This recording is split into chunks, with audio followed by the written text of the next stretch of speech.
नमस्कार, capital TV के खास शो यूपी का दंगल में आपके साथ में फरहा सिद्दीकी। अपने शो यूपी का दंगल में हम हर रोज आपको बताते हैं उत्तर प्रदेश की सियासत में कौन कौन से नए उतार चढ़ाव आ रहे हैं। और आज बात करेंगे मोदी कैबिनेट में होने वाले बड़े फेरबदल की। खबर है कि मोदी कैबिनेट में 22 नए चेहरों को शामिल किया जा सकता है और कई मंत्रियों को संगठन की तो कई को राज्यपाल की जिम्मेदारी सौंपी जा सकती है। अब यूपी विधानसभा चुनाव में महज 7 महीने से भी कम का वक्त बचा है, तो ऐसे में माना यह जा रहा है कि पीएम मोदी की नई कैबिनेट में यूपी को खास तरजीह दी जाएगी। खबर तो यह भी है कि यूपी से करीब 4 से 5 लोगों को मोदी कैबिनेट में शामिल किया जा सकता है।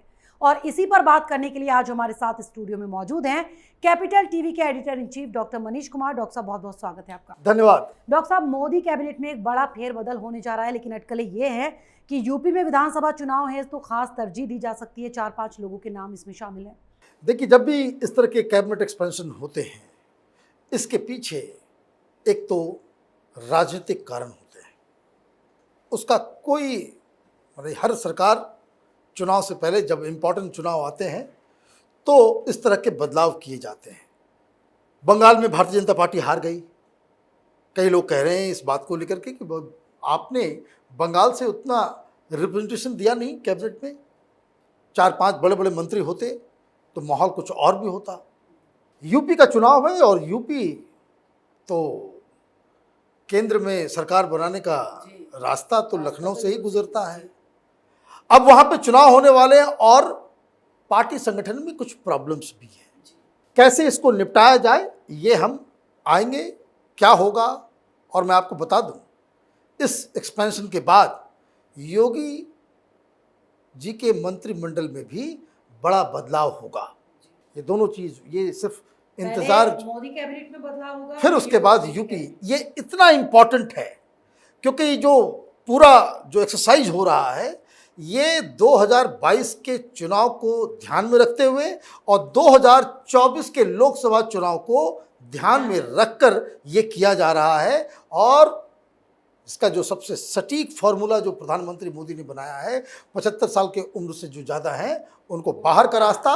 और यकीन मानिए 8 जुलाई 10:30 बजे जो लोग शपथ लेंगे ज़्यादातर उसमें युवा चेहरे होंगे, एनर्जी के साथ, पूरी तरीके से नई ऊर्जा के साथ। राइट। लेकिन आपने यूपी के बारे में बात कही। यूपी से 5 नाम। पहला नाम है बहुगुणा जी का, दूसरा नाम है अनिल जैन का, तीसरा नाम है वरुण गांधी का, चौथा नाम है रामशंकर कथेरिया साहब का और 5वां नाम है जफर इस्लाम का। ये 5 लोग यूपी से शपथ लेने वाले हैं, ऐसे भारतीय जनता पार्टी के इनर सर्कल में बताया जा रहा है। अब ये बदलाव क्यों किए जा रहे हैं? तो बहुगुणा जी तो ब्राह्मण लीडर हैं जी। उनको अभी वो वर्तमान में मंत्री हैं, अच्छा काम कर रही हैं, उनको वहाँ से शिफ्ट करके दिल्ली लाया जा रहा है। वो इसलिए लाया जा रहा है क्योंकि वहाँ पे और भी वैकेंसी मिलेगी। वैकेंसी किस लिए चाहिए? क्योंकि भारतीय जनता पार्टी के खिलाफ कई सारे इलाकों में, पूरी तरह से नहीं, लेकिन जो ब्राह्मण वोटर है वो नाराज चल रहा है। उसके पीछे कारण ये भी है कि एक राइवलरी जो है राजपूत वर्सेस ब्राह्मण की, ये जो है ये पुरानी एक राइवलरी है, वो ट्रेडिशनली चला आ रहा है। जिधर ब्राह्मण होंगे उधर राजपूत नहीं, जिधर राजपूत होंगे उधर ब्राह्मण नहीं। तो ये आरोप एक जो है वो लग रहा था योगी जी के सरकार के ऊपर।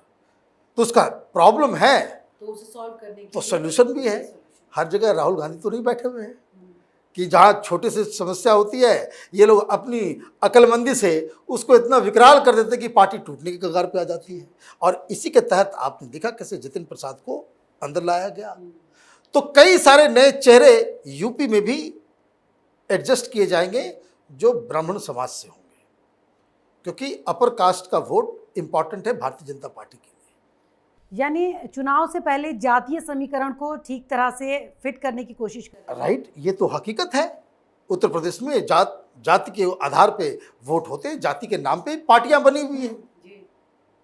तो उसमें आप हिंदुत्व, राम मंदिर, धर्मांतरण वो अपनी जगह पे है, लेकिन आपको हर समूह का के ईगो को, उनके एस्पिरेशंस को जो है वो ध्यान में रखना पड़ता है। ये प्रैक्टिकल राजनीति है। तो ये सारे नाम अब ये पहुंच के आएंगे दिल्ली, और दिल्ली के बाद फिर वहाँ पे रिसफल होगा। योगी जी के मंत्रालय से कई सारे, जैसे यहाँ पे पूरे 22 चेहरे सामने आ रहे हैं, नए लोग आएंगे, उसी तरीके से काफ़ी दर्जन भर के बदलाव जो है वो योगी कैबिनेट में होने वाले हैं। और उसके बाद इनका यूपी का प्लान जो है वो तैयार हो जाएगा। फिर ये लोग चुनाव प्रचार प्रसार में जो है वो लोग लग जाएंगे।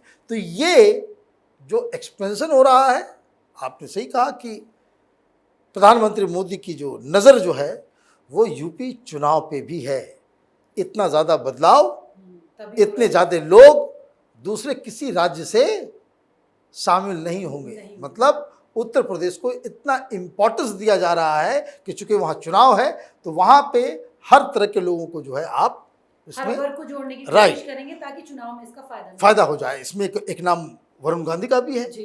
वो युवा लोगों को अपना युवा भी है, और संघ की तरफ से जो है एक दबाव दिया जा रहा था। बीच में इस तरह की भी खबरें उड़ाई जा रही थी, ये वामपंथी और ये जो लुटियन गैंग के द्वारा, कि प्रियंका वाड्रा से बहुत अच्छी दोस्ती है वरुण गांधी की, क्या वो कांग्रेस में चले जाएंगे? अरे भाई, राहुल गांधी जब तक है, दूसरा गांधी वहाँ कोई आ ही नहीं सकता।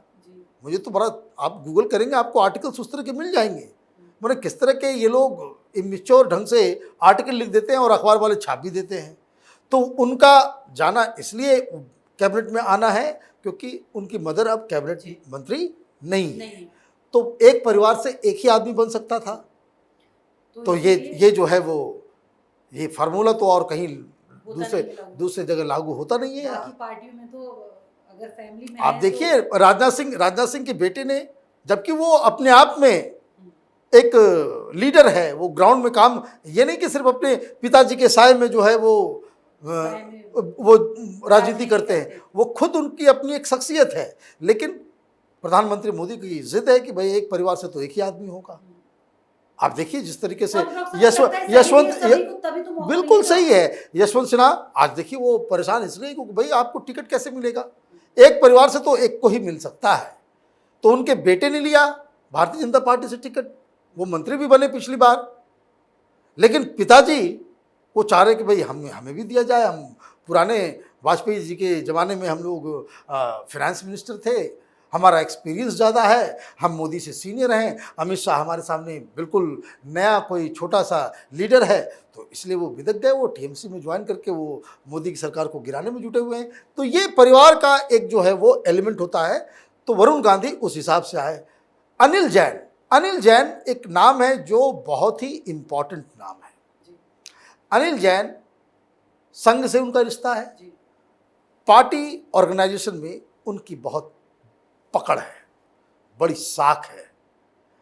लेकिन अब एक स्ट्रेटजी के तहत उनको यूपी से निकाल करके, यूपी के बेसिकली इंचार्ज थे, करता धरता थे, और सारा डिसीजन जो कुछ होता था उसमें बड़ी उनकी भूमिका होती थी। तो अब अचानक से उनको जो है वहाँ से निकाल के मंत्रिमंडल में दिया जा रहा है। मतलब आप समझिए, ये अपने आप में भी इशारा है कि आप भारतीय जनता पार्टी संगठन में भी बदलाव कर रही है।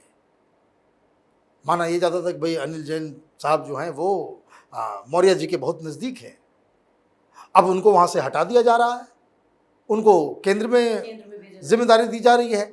तो इसका मतलब ये है कि योगी जी के लिए भी रास्ता बिल्कुल ही साफ किया जा रहा है। जहाँ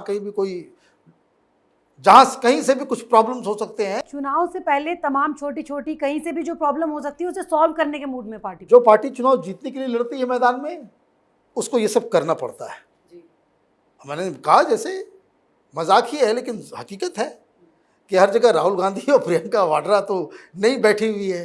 क्या आपको प्रॉब्लम सामने नजर आ रहा हो और आप उसको इग्नोर कर रहे हो, करने की बजाय उसे और बड़ा कर देते। तो ये सारी चीज़ें हैं। और ये बात जैसे हम लोग ये डिस्कस कर रहे हैं, चित्रकूट में आपने अच्छी स्टोरी भी की है कि चित्रकूट में आरएसएस की टीम जो है वो बैठ करके वो पूरा स्ट्रेटजी तैयार कर रही है कि किस तरह से संगठन को लगाना है। अभी यहाँ पे सारे लोग जो हैं आराम खुमारी में, बाकी सारे पार्टी है मूड करता है तो योगी जी पे, बीजेपी अब वो तंज कर दे रहे हैं, ट्विटर हो रहा है, प्रेस कॉन्फ्रेंस कर दिया, जमीन पे कोई काम हो नहीं रहा। और उधर दूसरी तरफ वहां पे स्ट्रेटजी बन के तैयार है कि आगे क्या कैसे इस चुनाव में 300 के पार जाना है। तो ये सारी चीजें हो रही हैं। चलिए डॉक्टर साहब, बहुत बहुत शुक्रिया हमारे साथ कार्यक्रम में जुड़ने। धन्यवाद। तो चुनावी मौसम में यूपी के कई नेता केंद्रीय मंत्री बनाए जा सकते हैं। अब चुनाव नजदीक है, तो ऐसे में कैबिनेट विस्तार के साथ ही जातीय समीकरण को साधने की कोशिश तो की ही जाएगी। जहां युवा चेहरों में सांसद वरुण गांधी को मोदी कैबिनेट में जगह देने की खबरें हैं, तो दलित चेहरे के रूप में केंद्रीय मंत्री रामशंकर कठेरिया को शामिल करने की अटकलें। वहीं अपना दल की अनुप्रिया पटेल और ब्राह्मण वोट बैंक को साधने के लिए पूर्व मंत्री रीता बहुगुणा जोशी और सत्यदेव पचौरी में से किसी को जगह मिल सकती है। वैसे तो 2019 में प्रधानमंत्री के तौर पर अपनी दूसरी पारी शुरू करने के बाद मंत्री परिषद का ये पहला विस्तार होगा, लेकिन इसमें उत्तर प्रदेश को खास तवज्जो इसलिए क्योंकि अगले साल की शुरुआत में वहां विधानसभा चुनाव होने हैं और राजनीतिक रूप से ये देश का सबसे महत्वपूर्ण प्रदेश माना जाता है। तो अगर आपको हमारे प्रोग्राम पसंद आया तो इसे लाइक करें, शेयर करें और उत्तर प्रदेश चुनाव से जुड़ी हर खबर को जानने के लिए कैपिटल टीवी के साथ साथ कैपिटल टीवी उत्तर प्रदेश को सब्सक्राइब करना ना भूलें।